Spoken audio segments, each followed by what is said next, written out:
I found this very funny up until recently. I was never going to mention it.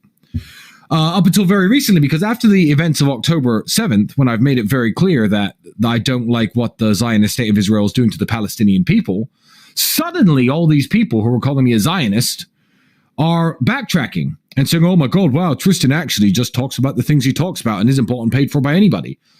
If you one day you're being called a Zionist and one day you're being called a terrorist sympathizer, that means both sides of super far retards dislike you, which means you have a good balanced mind view on everything. So obviously the situation in the Middle East is terrible, and I'm probably going to touch on it a little bit more because a lot of people are asking me a bunch of very detailed questions about it. In fact, I may as well go into it a little bit now. Everyone's asking me, Tristane Tate, who's right, who's wrong?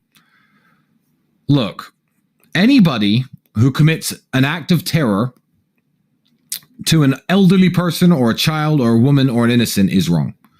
You can completely sympathize with the Palestinian people, as I do, but also condemn certain actions taken by Hamas, who do not represent every single Palestinian.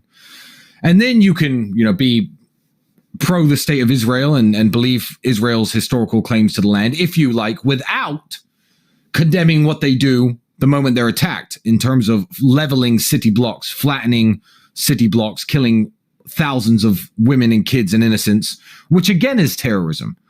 But I feel like the situation now is not very much different than the situation in 2014, 2009, 1996. It's really quite similar. The only thing that's changed is that platforms like Rumble and platforms like X exist, so people can show what's happening to the people of Palestine. I feel like when this used to happen before, PR was controlled by the mainstream media, and it was a very, very easy thing to do to paint one side as a terrorist and one side as somebody trying to defend their homes. I feel like legacy media is dead. I feel like the future of the media is platforms like X with its community notes feature, platforms like Rumble, where people can actually put both sides of the story out. And that everyone seems to have a very different take this time around. But what is vastly different? Nothing. Just the fact that people could speak about it.